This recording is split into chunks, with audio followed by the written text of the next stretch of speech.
Olá, pessoal! Sejam todos bem-vindos à nossa aula de fisiologia muscular, a contração do músculo estriado esquelético.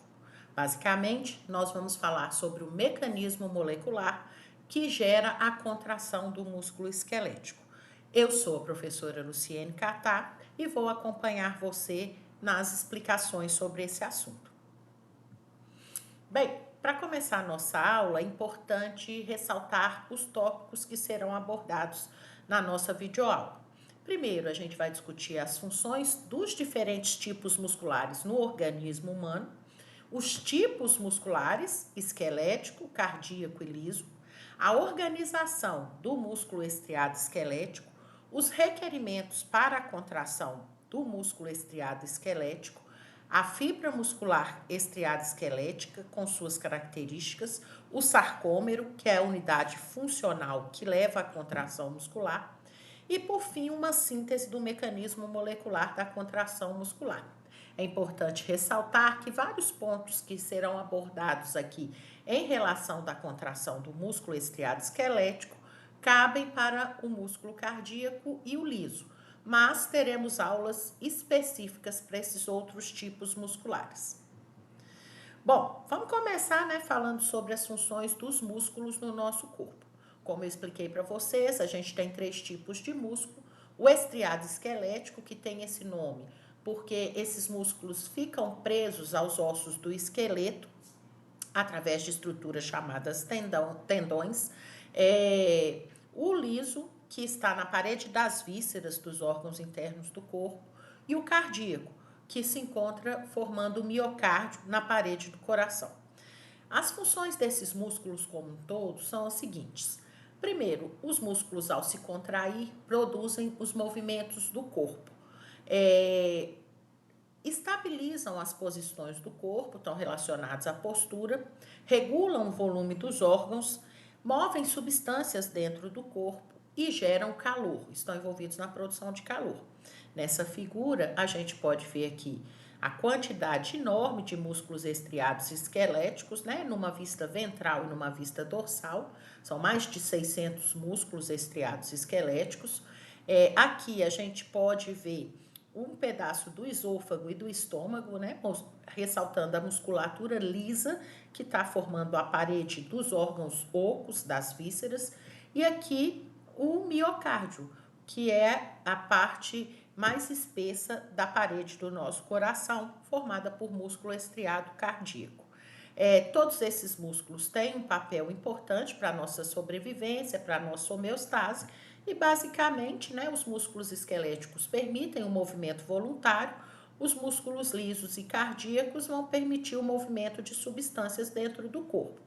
Como, por exemplo, aqui nós temos um movimento de peristaltismo, que é um movimento propulsivo que empurra o alimento, ao longo do trato gastrointestinal, para que esse possa ser digerido e posteriormente os nutrientes absorvidos.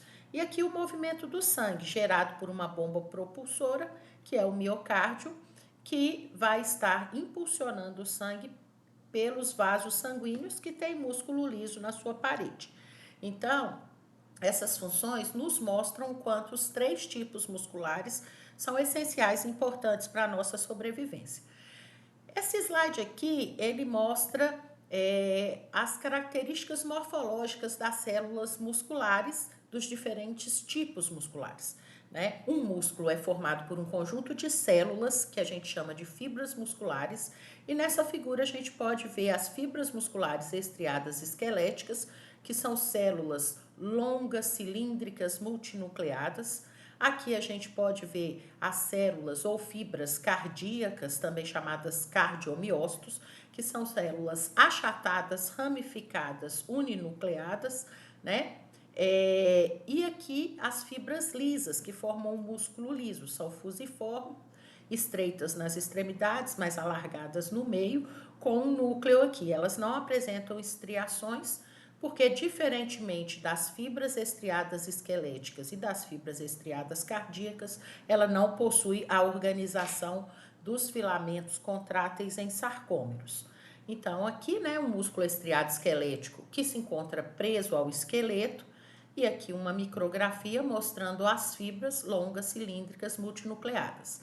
Aqui é o músculo estriado cardíaco formando a parede do coração, a parte mais espessa ali da parede do coração, o miocárdio, células achatadas, ramificadas, unidas entre si por junções gap e estriadas. E o músculo liso na traqueia, estômago, bexiga, útero, vasos sanguíneos, que vão então estar permitindo o movimento de substâncias como sangue e alimento por órgãos internos do corpo, ok? Bom, a ênfase dessa aula de hoje vai ser o músculo estriado esquelético. Como dito anteriormente, muitas características contráteis do músculo esquelético também são vistas nos outros tipos musculares, né? Apresentam semelhanças, mas a ênfase da aula de hoje é o mecanismo molecular que leva à contração da musculatura estriada esquelética, que a gente vai ter aí por todo o nosso corpo, né? Bom, essa figura é uma figura muito interessante porque ela mostra aqui a estrutura que une o músculo ao osso, que é o tendão. Se eu pego um músculo inteiro e faço um corte transversal, eu vou ver que no interior desse músculo eu tenho várias estruturas cilíndricas, chamadas fascículos musculares. Cada fascículo é revestido por uma lâmina de tecido conjuntivo que a gente chama de perimísio. Já o músculo como um todo é revestido por uma lâmina de tecido conjuntivo chamada epimísio. Então, o epimísio é o tecido conjuntivo que encapa o músculo todo. O perimísio é o tecido conjuntivo que vai revestir cada fascículo muscular. Se eu pego um desses fascículos musculares e observo sua estrutura interna, faço um corte transversal em um dos fascículos, eu vou ver que cada fascículo, por sua vez, também é formado por estruturas esféricas, que são as fibras musculares. Cada fibra muscular vai ser revestida também por tecido conjuntivo, que a gente chama de endomísio. Então, o que a gente vai ver é que o tecido conjuntivo que reveste todo o músculo, que é o epimísio, ele se une ao tecido conjuntivo que reveste cada fascículo muscular, que é o perimísio, que se une ao tecido conjuntivo que reveste cada fibra muscular, que é o endomísio. Esses prolongamentos de tecido conjuntivo vão além do músculo, são maiores que as fibras musculares e se unem para formar o tendão, que é essa importante estrutura que une o músculo no osso e, logicamente, é formada de tecido conjuntivo. Bom, então aqui do lado a gente consegue ver a hierarquia dentro do músculo estriado esquelético, né? Um músculo estriado esquelético formado por vários fascículos ou feixes. Cada fascículo formado por várias células especializadas, chamadas fibras musculares, especializadas em contrair e relaxar e assim gerar os diferentes movimentos. Vamos observar melhor o interior de uma fibra muscular estriada esquelética. Nessa figura, a gente consegue visualizar aqui uma fibra muscular estriada esquelética. E o que a gente pode perceber, né? A membrana dessa célula muscular, que é a fibra muscular estriada esquelética, ela recebe o nome de sarcolema. Esse sarcolema, em alguns pontos, sofre invaginações que atravessam transversalmente a fibra e recebe o nome de túbulos T. O citoplasma dessa fibra muscular vai receber o nome de sarcoplasma. E dentro desse citoplasma, a gente vai encontrar também várias estruturas cilíndricas que a gente vai chamar de miofibrilas. Então, o citoplasma de cada célula muscular apresenta várias miofibrilas e essas miofibrilas contêm, por sua vez, vários sarcômeros ao longo do seu comprimento. Então, aqui, né, a gente pode ver que a fibra muscular é uma célula, o citoplasma dessa célula se chama sarcoplasma. Dentro desse sarcoplasma encontram-se inúmeras miofibrilas e, formando essas miofibrilas, nós vamos ter vários sarcômeros. Nesses sarcômeros, que são as unidades contráteis do músculo, a gente vai encontrar os miofilamentos proteicos, que eu vou explicar mais adiante. Então, mais uma vez, aqui a gente tem a hierarquia dentro de um músculo estriado esquelético, do macroscópico ao microscópico. Então, o músculo estriado esquelético é formado por vários fascículos ou feixes. Cada fascículo muscular é formado por várias fibras, que são células especializadas. Cada célula tem no seu citoplasma várias miofibrilas. Cada miofibrila tem no seu interior vários sarcômeros e cada sarcômero é formado por miofilamentos numa posição altamente conservada e organizada. Bom, quais são os requerimentos para que ocorra a contração do músculo esquelético? Primeiro, nenhuma fibra muscular contrai a não ser que ela receba um estímulo nervoso, no que diz respeito às fibras musculares estriadas esqueléticas. Então, o suprimento nervoso é muito importante. E se o músculo é um conjunto de células especializadas chamadas fibras musculares, cada fibra muscular ela vai fazer sinapse, fazer contato com o terminal de um neurônio motor inferior. Isso é muito importante. O comando para a contração das fibras musculares vem de neurônios que têm seu corpo celular no sistema nervoso central, a nível de medula ou tronco encefálico, e o axônio chega nas fibras musculares para poder fazer sinapse com essas fibras. Essa figura nos mostra isso. Aqui a gente tem um corte transversal da medula, com o H medular de substância cinzenta, a substância branca periférica.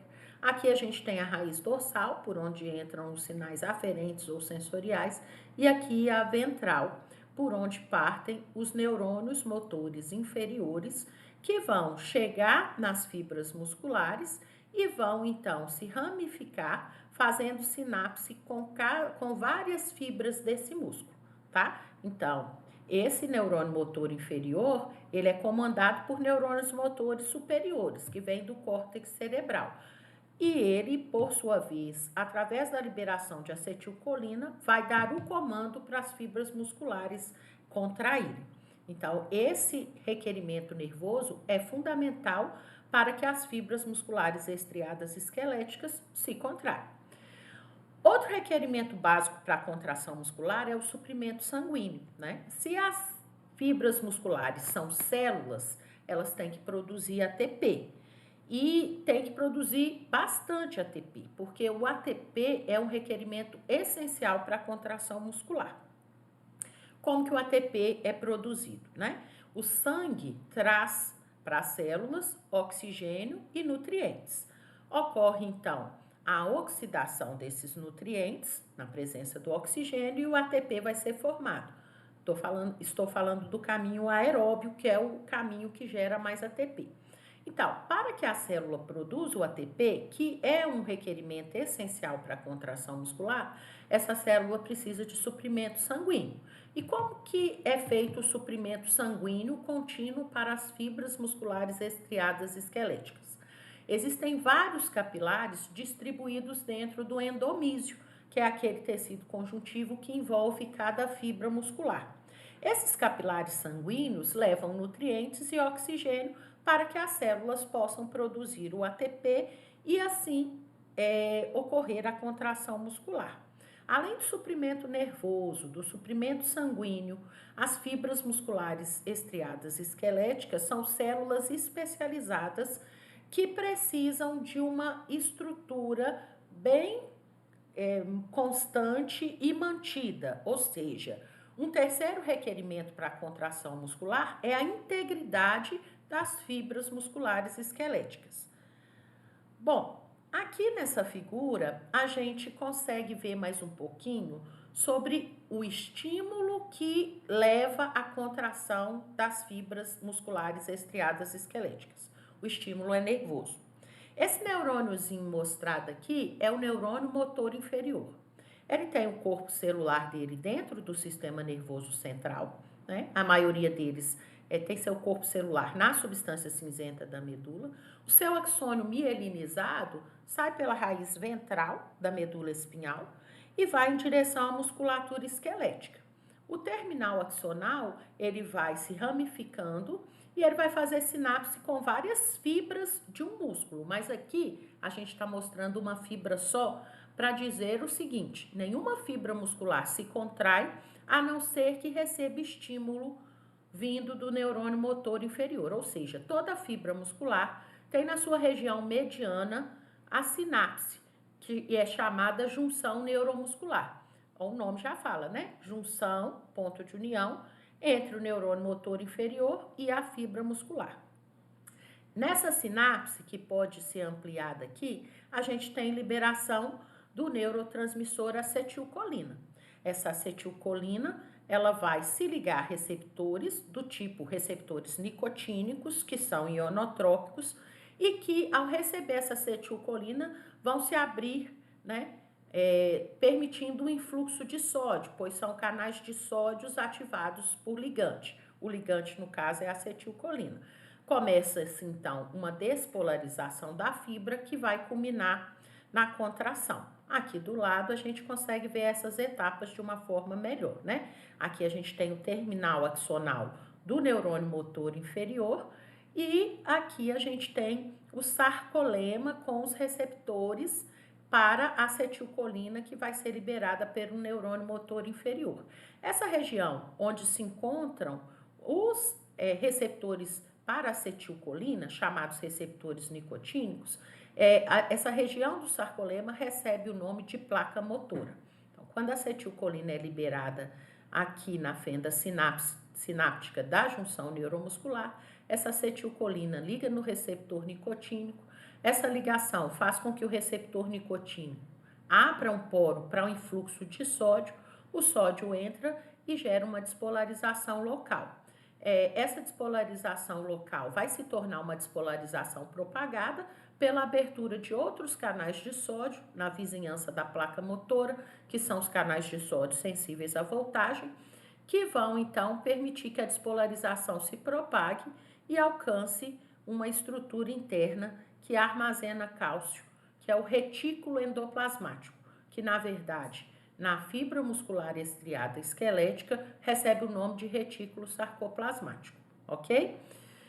Quando a despolarização alcança o túbulo T, que é a invaginação do sarcolema, ele vai influenciar os canais sensíveis à voltagem que estão na membrana do retículo sarcoplasmático, permitindo que o cálcio que fica dentro dele saia e dispare a contração muscular. Então, essas são as etapas que eu vou explicar nos próximos slides.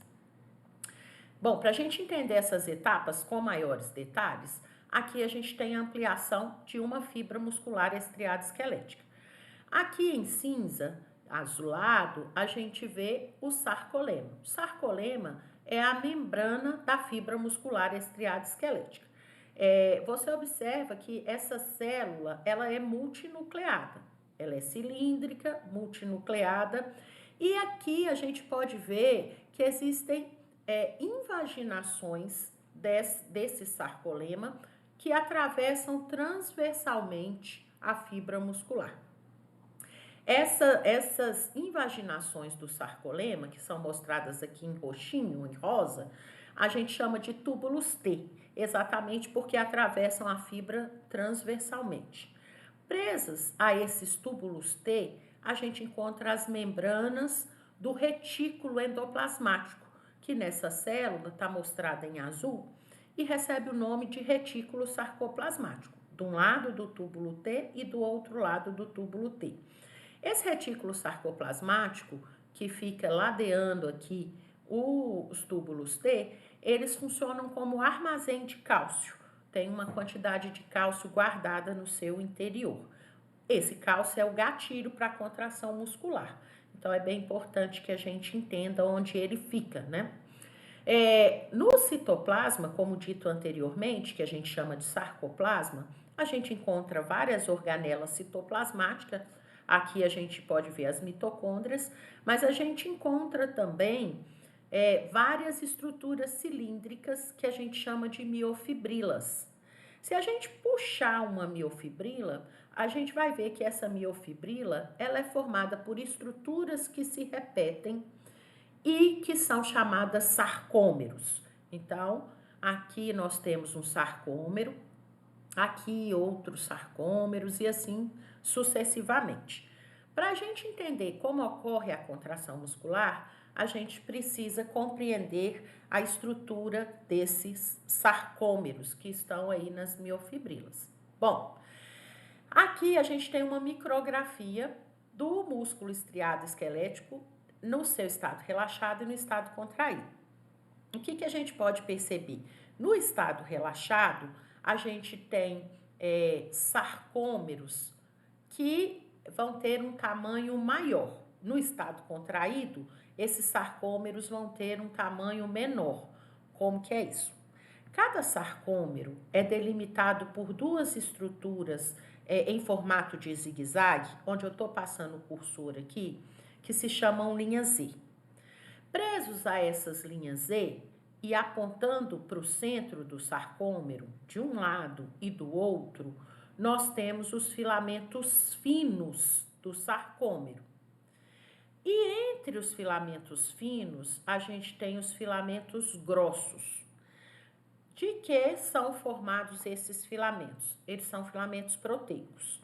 Apesar dos filamentos finos serem mais finos do que os grossos, logicamente, eles são formados por 3 tipos de proteínas.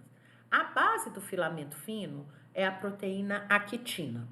Mas, enrolada ao redor das actinas, nós vamos ter a tropomiosina e vamos ter, ligados à actina e à tropomiosina, a proteína troponina. Já já eu vou explicar a função dessas proteínas. Então, cada filamento fino está preso a uma linha Z e ele vai em direção ao centro do sarcômero. É o roxinho aqui. Entre os filamentos finos, a gente tem filamentos grossos, com múltiplas cópias de uma proteína só, que a gente chama de miosina.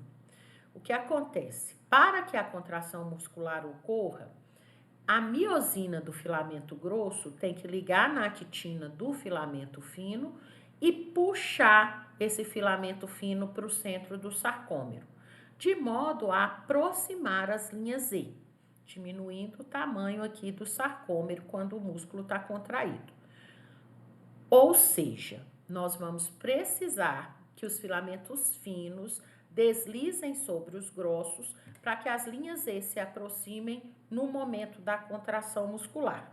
Já no momento do relaxamento, essas linhas Z se afastam e voltam para a sua posição original. Vamos entender isso melhor. Bom, aqui embaixo a gente tem uma animação interessante. Aqui nessa figura a gente tem a representação de 2 sarcômeros. As linhas Z aqui são representadas pelo verde escuro, pelas linhas verde escuras. Os filamentos finos, com actina, tropomiosina e troponina, são as linhas verdes claras. Observem que são vários filamentos finos com múltiplas cópias de 3 proteínas: actina, tropomiosina e troponina. Os filamentos grossos, que ficam entre os filamentos finos, são formados por múltiplas cópias de um único tipo de proteína, que é a miosina. Para que a contração muscular ocorra, a miosina liga na actina e puxa o filamento fino em direção ao centro do sarcômero, aproximando as linhas Z.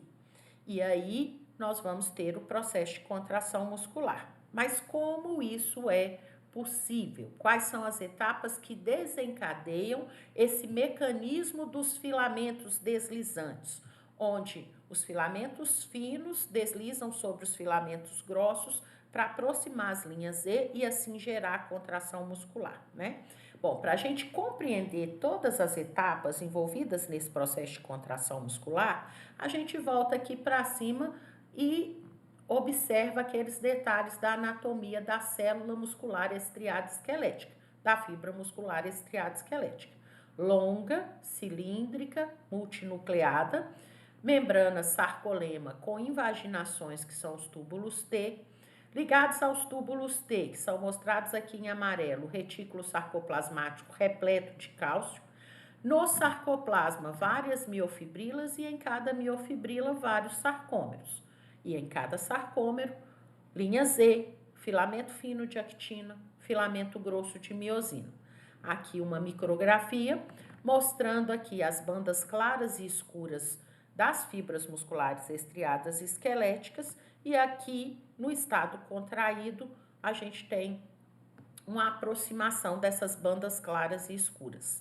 As bandas claras se referem a locais onde a gente não tem sobreposição de filamento fino com filamento grosso, e as bandas escuras é onde a gente tem os dois filamentos se sobrepondo, tá certo? Onde a gente só tem um tipo de filamento, banda clara, onde tem os dois sobrepostos, banda escura. Isso é que dá estriação, né? Vamos discutir um pouquinho mais sobre a estrutura do filamento fino de actina e do filamento grosso de miosina, tá certo? O filamento fino é aquele que está preso nas linhas Z. Esse filamento fino, ele é formado por várias cópias de uma proteína estrutural que a gente chama de actina. No caso aqui, está sendo mostrado a actina F, o filamento de actina.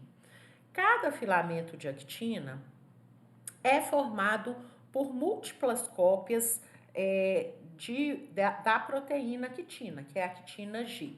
Se a gente olhar aqui nessa figura, o que a gente vai ver?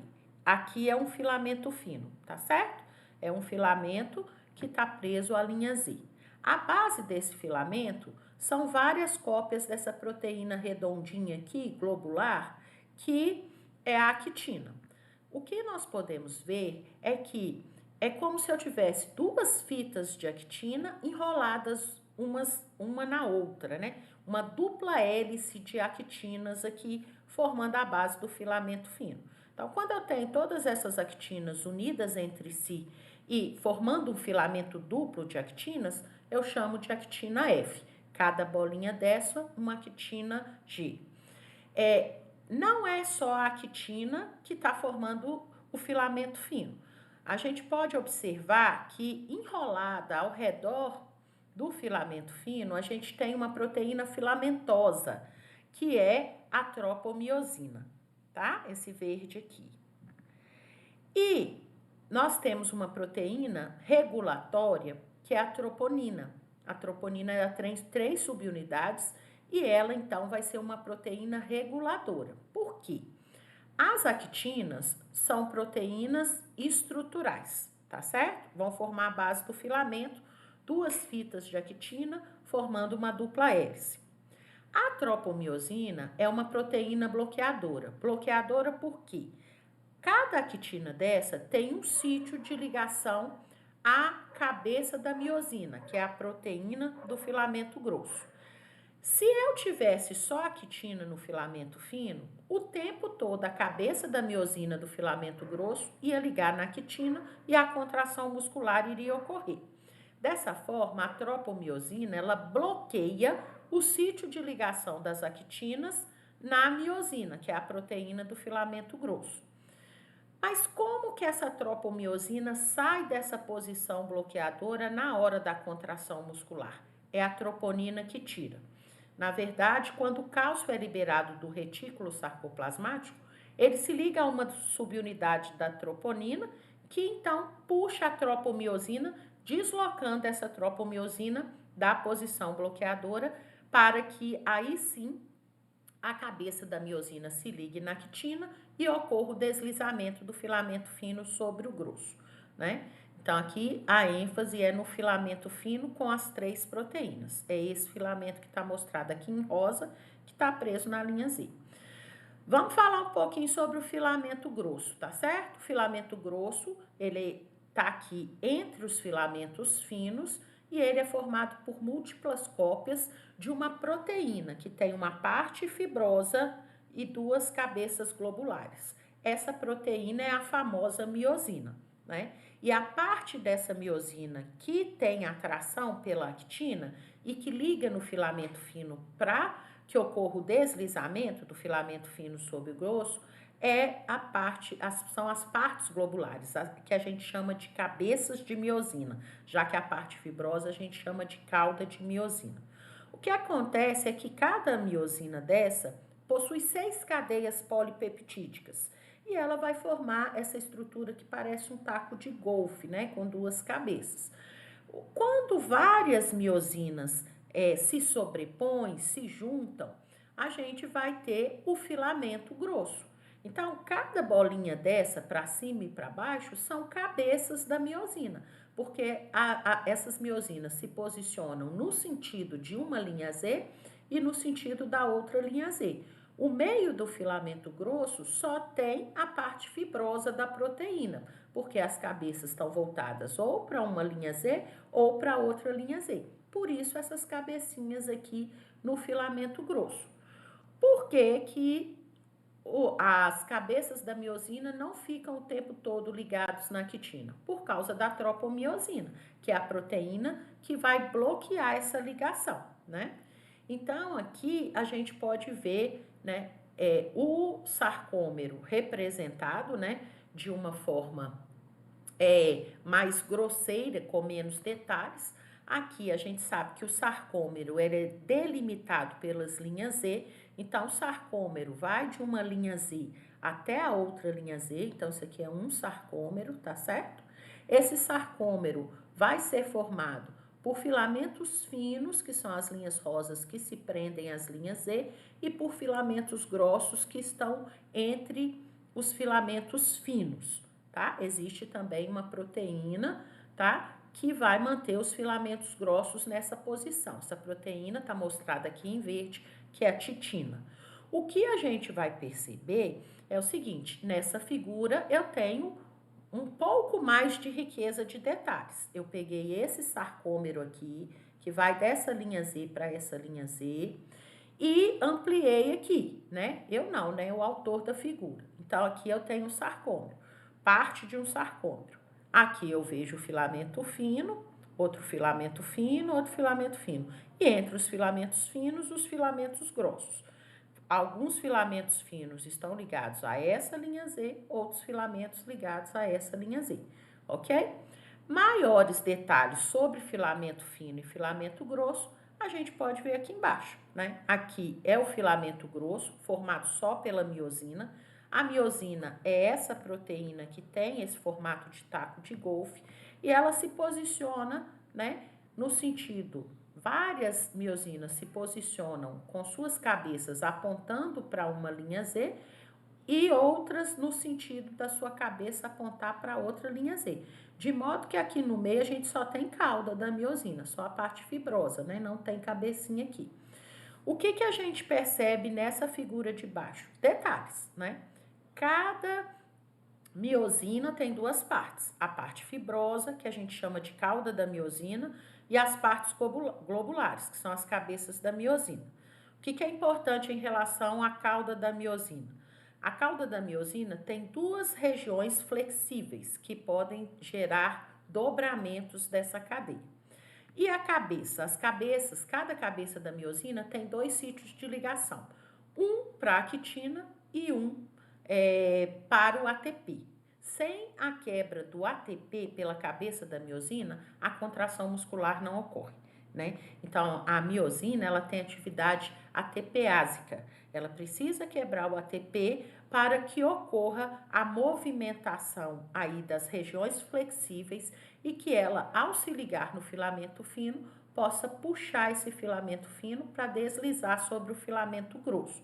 Então, é aí que entra o ATP na história.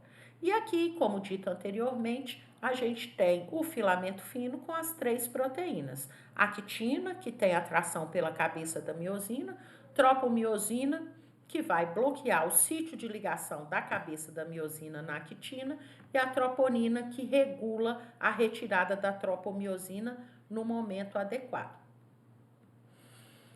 Aqui nessa figura, a gente tem os detalhes desse processo que leva ao deslizamento dos filamentos finos em direção ao centro do sarcômero, né? Deslizando sobre os filamentos grossos. Aqui a gente pode ver que o músculo, mesmo em repouso, tem um ATP ligando nas cabeças da miosina, no sítio de ligação ATP, que por sua atividade ATPásica vai quebrar esse ATP em ADP e fosfato inorgânico. Ou seja, mesmo com o músculo em repouso, o ATP é quebrado pela cabeça da miosina e o ADP e o PI permanecem ligados. Dessa forma, nós vamos dizer que mesmo com o músculo relaxado, as cabeças da miosina estão ativadas pelo ATP. Bom, qual é o passo 1 para que ocorra a contração muscular? O passo 1 é a liberação de cálcio do retículo sarcoplasmático. Como eu expliquei anteriormente, quando o neurônio motor inferior libera acetilcolina na junção neuromuscular, essa acetilcolina vai se ligar aos receptores nicotínicos, que são ionotrópicos, vão se abrir canais de sódio e vai entrar sódio na fibra. Vai ocorrer uma despolarização local, a abertura de canais de sódio sensíveis à voltagem vai fazer com que a despolarização se propague e alcance o túbulo T. O contato do retículo sarcoplasmático com o túbulo T faz com que, quando a despolarização alcança o túbulo T, abram-se canais de cálcio na membrana do retículo e o cálcio sai de dentro do retículo para o sarcoplasma, onde se encontram as miofibrilas com os sarcômeros e os sarcômeros com os filamentos finos e grossos. O cálcio se liga à troponina, e essa ligação do cálcio na troponina desloca a tropomiosina da posição bloqueadora. Quando a tropomiosina é deslocada da posição bloqueadora, a cabeça da miosina ativada pelo ATP liga na actina.